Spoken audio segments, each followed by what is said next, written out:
जो हम लोग बता रहे हैं कि गरीबी से निकलने का 3 ही रास्ता है, नौकरी, खेती या व्यापार। नौकरी चाहिए तो उसके लिए बढ़िया पढ़ाई होना चाहिए, खेती करना है तो उसके लिए आपके पास जमीन होना चाहिए, और बिजनेस व्यापार करना है तो उसके लिए पैसा पूंजी होना चाहिए। बिहार के बच्चों के पास पढ़ने का उपाय ही नहीं है। 60% लोगों के पास, परिवारों के पास एक धूर जमीन ही नहीं है। और पूंजी की बात ही मत कीजिए। यहाँ प्रति व्यक्ति आय है 35,000, देश में प्रति व्यक्ति आय है 1,35,000।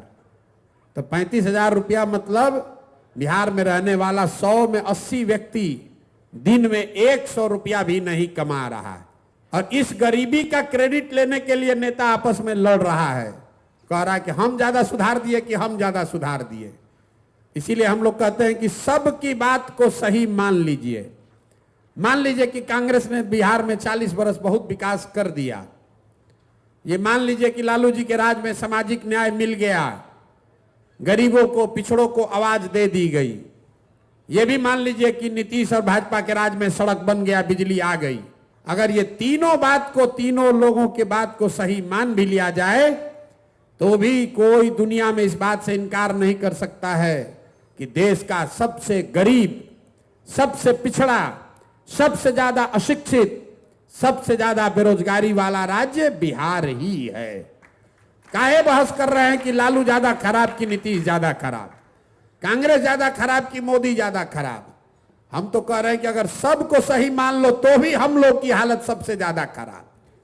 इसलिए यह व्यवस्था बदलनी चाहिए। बदलनी चाहिए कि नहीं चाहिए? चाहिए कि नहीं चाहिए भाई बताइए।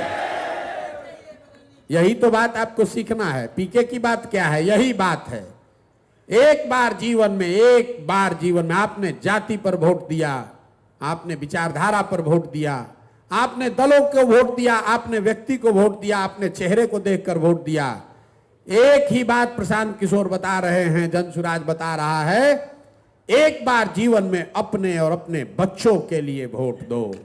अपने बच्चों के लिए वोट दो, लालू जी के बच्चे के लिए नहीं, नीतीश के लिए नहीं, राहुल गांधी के लिए नहीं, मंदिर के लिए नहीं, मस्जिद के लिए नहीं, 5 किलो अनाज के लिए नहीं, गरीबी खत्म करने के लिए।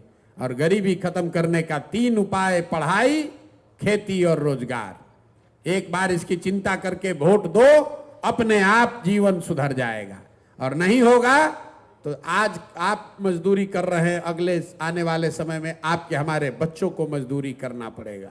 निर्णय आपको करना है कि आप वोट किस बात के लिए देना चाहते हैं। इतनी ही सी बात आपको समझनी है और इतने बात हम लोग को घर घर जाकर समझाना है।